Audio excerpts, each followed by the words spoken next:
Cloudcast Media.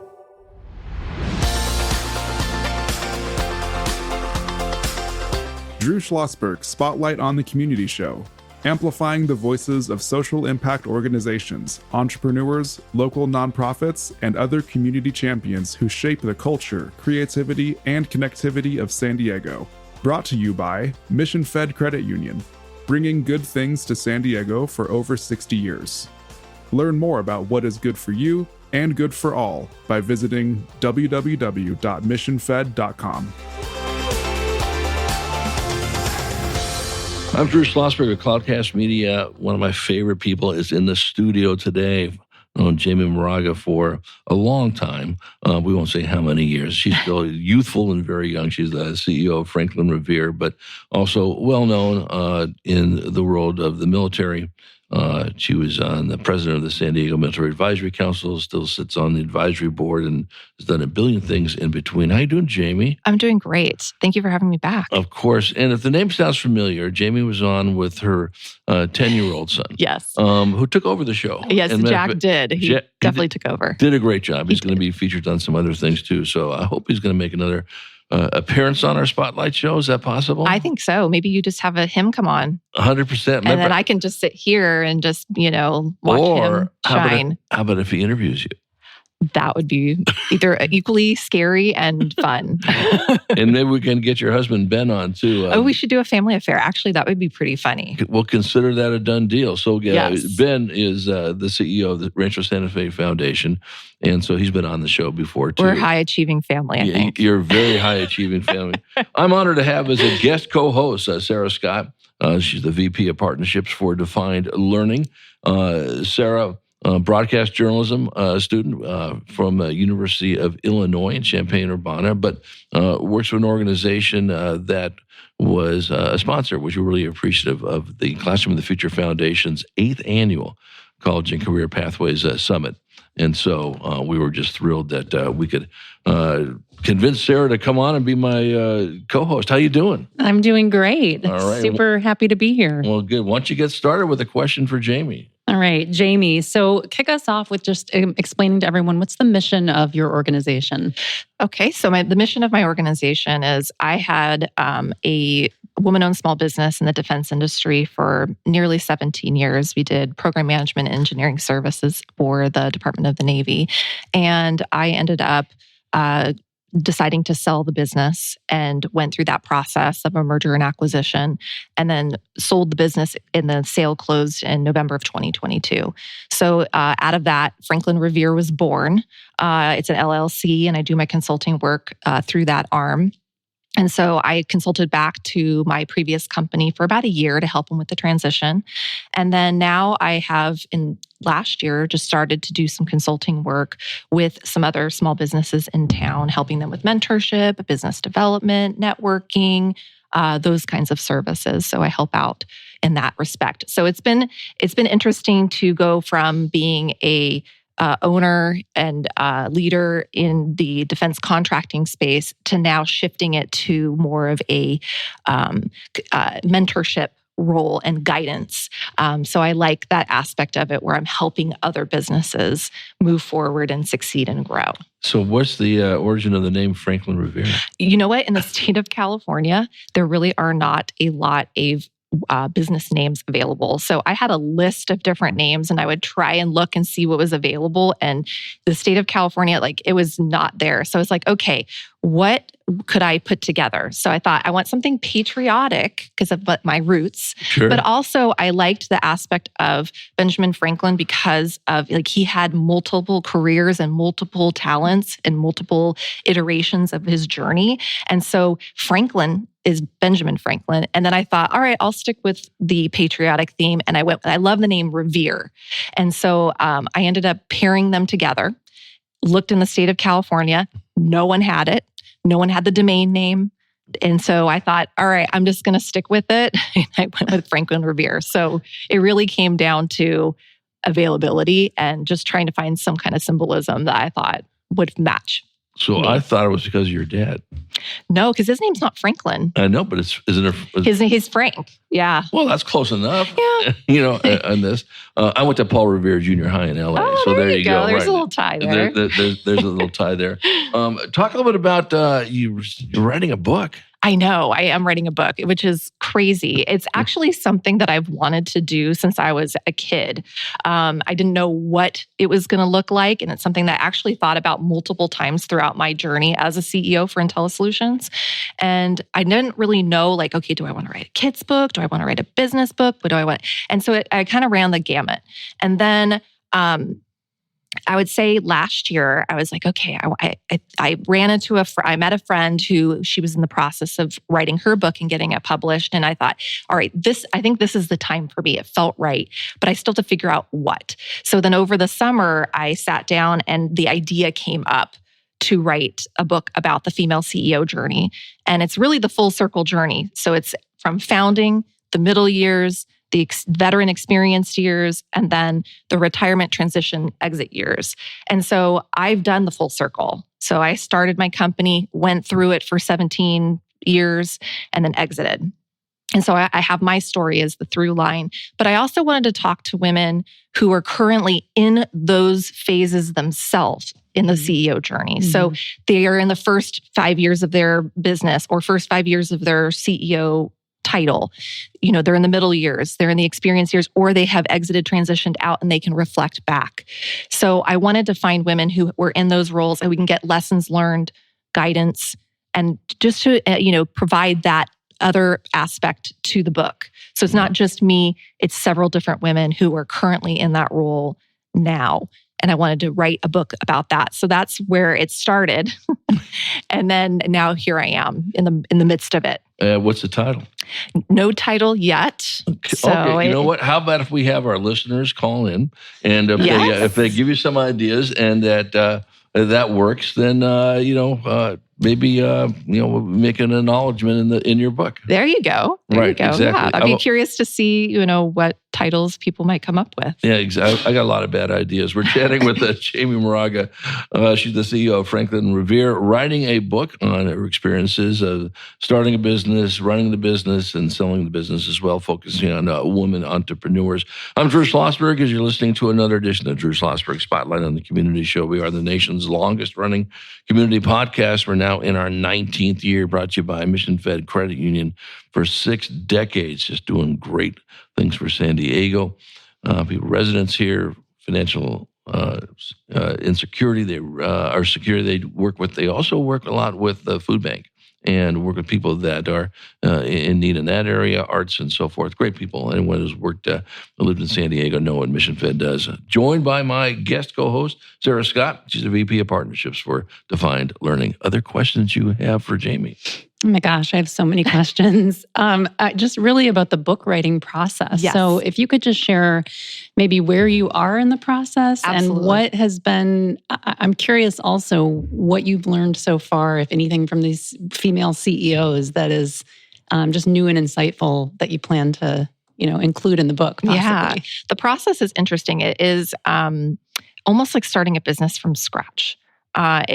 You really have to mentally, it's the mindset, because it's something, I write weekly for the Union Tribune in the Econometer column, and I've written articles in the past, but this is a book. So I have to get in the right mindset. And then it's also, building the confidence, building the mental fortitude to start the book and push through. And then it's the process. It's really, getting a structure. You have an outline. What do you want to do? Who you want to interview? So there's so many moving pieces. It's like almost like a puzzle, and it's a jigsaw puzzle that I'm putting together. So I would say in the fall is when I started the process, and I'm working with a book coach and publisher in Los Angeles who has her own community. So not only am I working with her and her team, but I'm also working with fellow authors that are doing different books in different genres. So that part has been good to have that support system. And so a lot of it has been the preparation and really learning about time and accountability and process. And so that's really what the fall was about for me, was really laying the groundwork and figuring out what this was all going to look like. And then after the new year, it's really been more about the execution.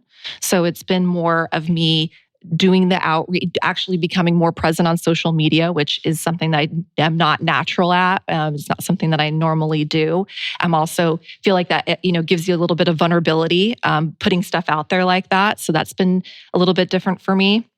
But then it's been the interviews. So it's been really finding the female CEOs in the different pieces of the journey and then talking with them and doing the interviews and gathering that data. So I've been doing that, I would say January and this month. And then I've got a few more left. And then it's the writing process. So I take everything that I've been able to garner in the last few months, along with my story, and then populating my outline and then starting to write. So yeah, it's an accelerated process. Hopeful to publish later this year is the goal. It's ambitious, so we'll see how I do. Yeah. Now, do you have a publisher? My plan is to work with the publisher who's my coach right now. Yes, I got you on that. What have you learned before we go to break, really quickly? That is something. I've been a CEO. You've done your business, but now you've learned from these other CEOs. Anything jumped out at you? Yeah, I think what it is. I was in a male-dominated industry, and a few of the other women I've talked to have been in similar industries. And so you really had to feel like you had to put that facade out there, like you knew everything, you couldn't be vulnerable, you really couldn't, I don't know that answer to the question. You always felt like you had to have the answers because you didn't want your credibility to be, you're trying to show like, okay, I know what I'm doing here. And so I like the fact that, that there's been an evolution where people, female CEOs are a lot more open and transparent and authentic about the journey because it's not sunshine and rainbows every day. There's high highs and low lows, and then there's everything in between. And so talking with these women, I really appreciate seeing that they are very forthcoming about what it's like. And it's not easy, but and it takes a lot of hard work and you have to be very resilient. Mm-hmm. So those are some of the themes that have, emerged, right, and some of the stories that will be told, similar to those themes. But it's, I've really enjoyed seeing the openness and, because back in the day when I was, my early years, everybody was it was like the Instagram reel of, wow, I can do this. I can be a mom. I can be the CEO. And I look how good I'm doing it. And it wasn't like, shoot, earlier, like 30 minutes earlier, she was probably crying in the bathroom or dealing with something personal with the family, but also trying to spin all the plates, trying to be the CEO, be the parent, be the, whatever it is.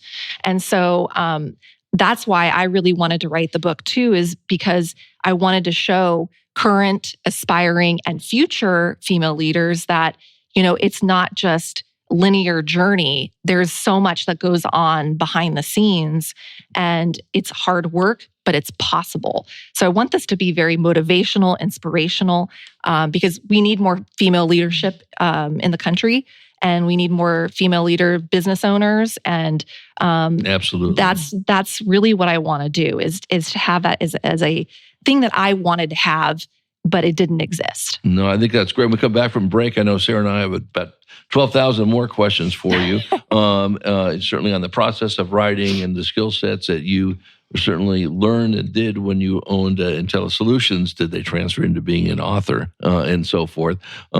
Challenges moving forward when we return with Jamie Moraga, CEO of Franklin Revere, working on a book that hopefully will be published later this year. I'm Drew Schlosberg. You're listening to another edition of Drew Schlosberg's Spotlight on the Community Show, brought to you by Mission Fed Credit Union, joined by my guest co-host, Sarah Scott, VP of Partnerships for Defined Learning. We will be right back.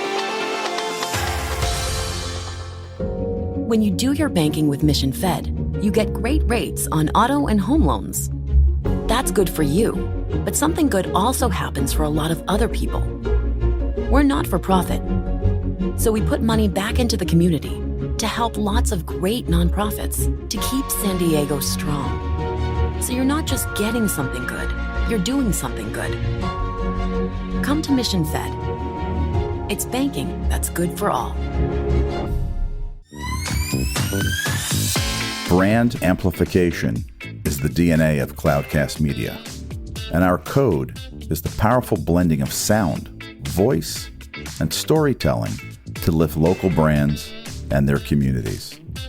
Whether it is our Brandcast, Schoolcast, or Causecast platforms, the unifying ethos is all about this community, the one you call home.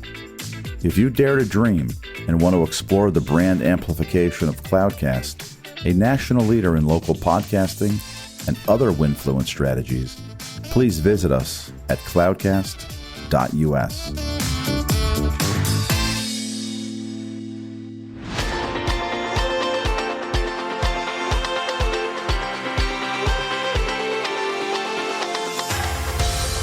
I'm Drew Schlosberg of Cloudcast Media. You're listening to another edition of Drew Schlosberg Spotlight on the Community Show. We are the nation's longest-running community podcast, now in our 19th year, brought to you by Mission Fed Credit Union.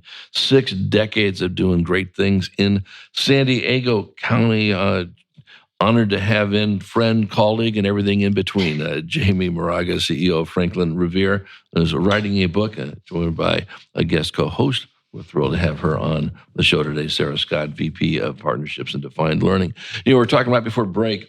Obviously, here you are. You started in telesolutions. You were going through it, ups, downs, everything in between, being involved in a family and all that business.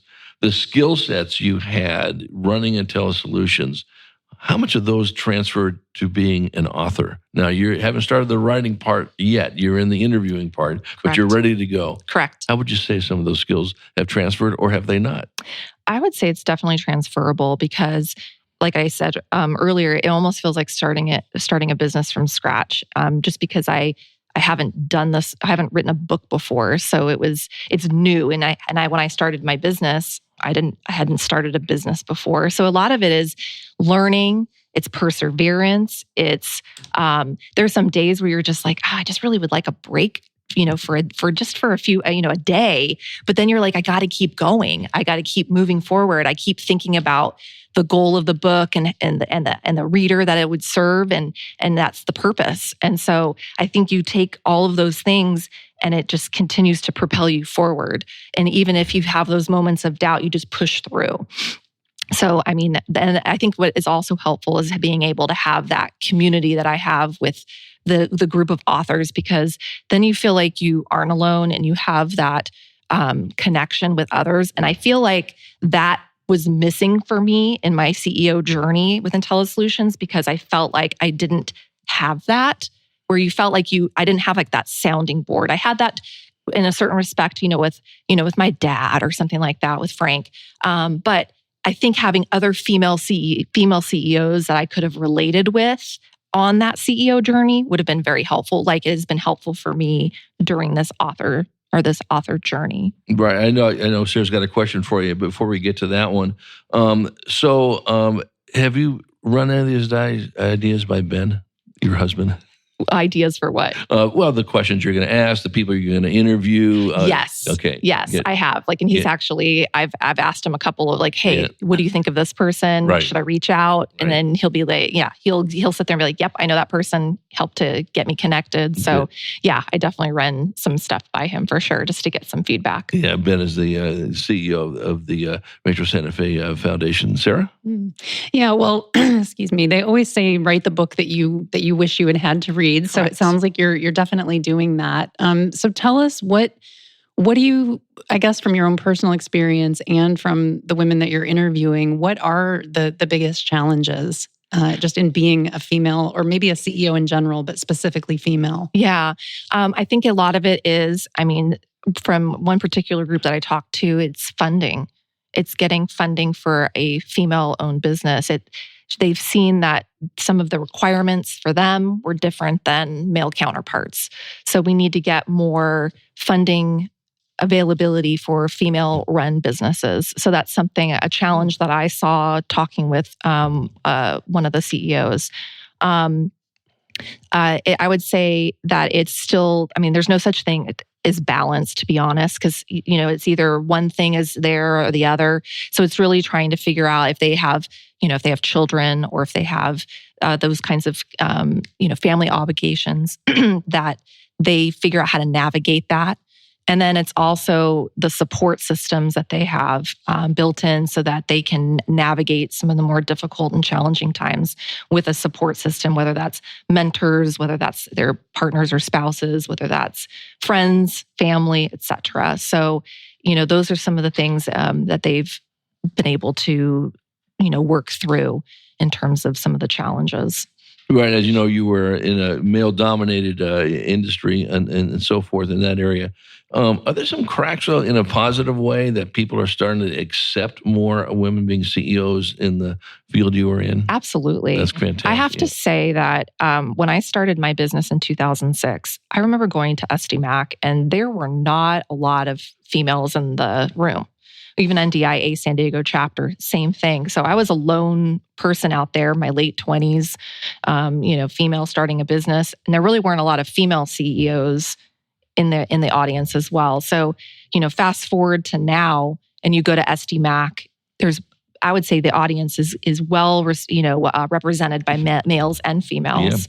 Yeah. And, we are seeing some of the larger defense contractors have female CEOs, like the female CEO for SAIC. Right. So I think we're definitely making strides for sure, way more than what it was when I started. I think where we could probably make more progress is having more woman-owned small business set-asides. I know that's something that has been in the intention has been there, but I haven't seen the progress that I think that it could make, which would help other woman-owned small businesses in the industry be able to grow faster. Yeah. Now, do you speak in business schools or MBAs and encourage some of the students to say, hey, throw your hat in the ring here and try some of this? Actually, that's probably what will come of this book too, yeah. Is this would be a stepping stone for me to speak, do panels, maybe even teach a course. And so I foresee those kinds of things happening as the evolution from the book. Right. So I would love having authors on the show. We have quite a few authors, and you've met my regular co-host, Kristen Fogel. Yes. Who is the executive director of San Diego Writers, Inc., obviously book writers and poets and everything in between and so forth. And we have a lot of authors, and I always ask them, what are some of the traits that make you a good author? Now, you're just getting started in authorship. I get it. But we're going to, the book is published, okay? We're going to say it's published, all right? Yes. Okay. Yes. So what traits do you need to have as you are writing this book and getting feedback? Yeah. I think you have to have confidence, drive, perseverance, hard work, and resilience, and to just know what their goal is. You have the goal in mind and you just keep working towards it. And so I think that those are some of the things that pushes me through. And then I think also too is being open to feedback and not being you want the product to be better. And if you are not open to feedback, then it's not going to get better. So it's having that thicker skin and not taking things personally. It's like, okay, here's all the things that you're recommending. You're trying to make this book better. And I think I think having that mindset, instead of just taking it personal, like, oh, I'm just a bad writer or something, that's not the case. They're just trying to level you up. And that's what I want too. I want to put the best product forward. And so that's why I would, I need to be open to that kind of feedback. And I think authors and writers need to be open to that kind of feedback. Yeah, a thick skin is very much something that you have to do. I'm chatting with Jamie Moraga, CEO of Franklin Revere. I'm Drew Schlosberg. Listening to another edition of Drew Schlosberg Spotlight on the Community Show. We are the nation's longest running community podcast.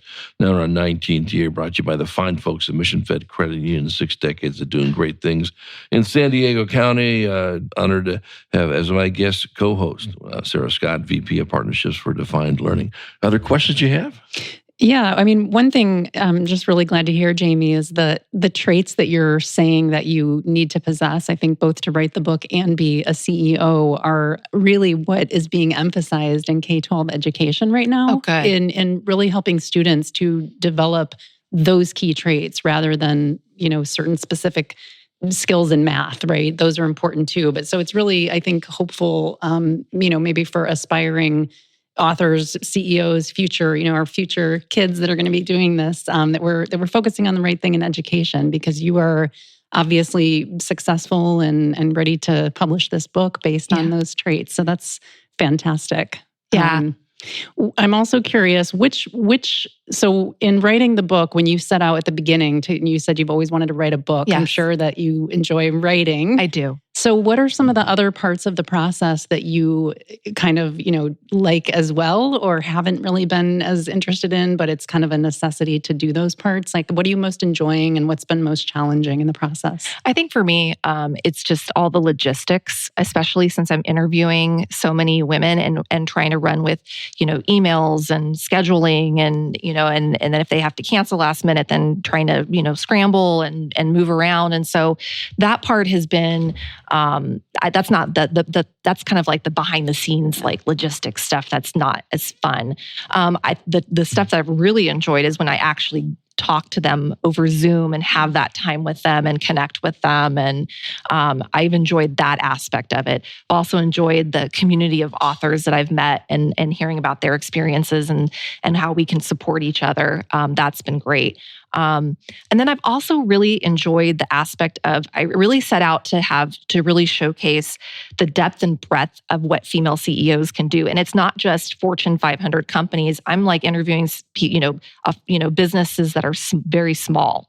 So I'm trying to show the diversity of small and large business, diversity of industries. So it's not just defense and military. That's just one aspect of it. But it's showing that women can do a variety of roles and industries, and they can run small businesses. They can run medium-sized businesses and large businesses. And so that's all been really inspiring, is hearing those different stories. And then I'm excited to be able to provide that information in a book to share with current, aspiring, and future generations. Like you said, they're kids that are in my son's class. And my son, he was like, "Do you think you might ever teach something about this?" And I was like, "Yeah, I think I might want to do some kind of course related to this." And he goes, "Oh my gosh, that's amazing." So he was really excited that I would even think about wanting to come in and teach something about it. And it doesn't even have to be high school or college or grad school. I could even go into like elementary and middle and tailor it to the different audiences. Just the message that, you can be a leader, and, especially for females, you can run a business, you can start a business, you can get promoted up within a business, because that's some of the aspects of this. Is not just female founders, it's women who have been promoted up within companies and become the CEO. So I'm trying to show like all facets of female CEOs and the journey. Well, we're going to look forward to having you on, because you're going to come on our show first, right? Once the book is published, right? Of course. Of course you're going to do that. It's on the radio. I mean, it's we got it on the archives on this aspect of it. So again, for our Spotlight listeners, if you want to take a shot and shoot an email to us on what the name of Jamie's book should be, she'll take a look at it under advisement, put that way. Yes. Jamie, it's always good seeing you, and wishing you nothing but great success as you start the journey of putting words on paper, as they say. Yes. And so forth. We'll have you back on somewhere down the road to see how the process is going. Yes, I love that. And just wishing you nothing but great success, and thank you for everything you do for this community, being a leader with the San Diego Military Advisory Council and everything in between. And I'm going to look forward to having you back on the show. Thank you. And can I share my website and 100%. and my social media, since I'm starting to get into it? Please. So FranklinRevere.com is the website. And then LinkedIn, you can find me, Jamie Moraga. And then I'm on Instagram, Jamie.Moraga. So yes, this is a whole new journey for me, is to be public, and we'll have highlights from this show on my Instagram as well. So we're going to look forward to following this journey, talking to Jamie Moraga, CEO of Franklin Revere. I'm Drew Schlosberg, and you've been listening to another edition of Drew Schlosberg Spotlight on a Community Show. We are the nation's longest running community podcast in our 19th year, brought to you by the amazing folks at Mission Fed Credit Union, 6 decades of doing great things in San Diego County, joined by my guest co-host, Sarah Scott, VP of Partnerships for Defined Learning. We hope you enjoyed the interview. You've been listening to an episode of Drew Schlosberg's Spotlight on the Community Show, amplifying the voices of social impact organizations, entrepreneurs, local nonprofits, and other community champions who shape the culture, creativity, and connectivity of San Diego community. Brought to you by Mission Fed Credit Union, bringing good things to San Diego for over 60 years.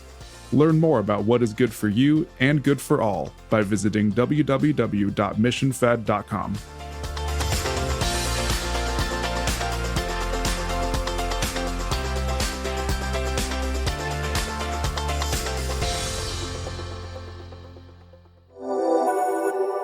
Cloudcast Media.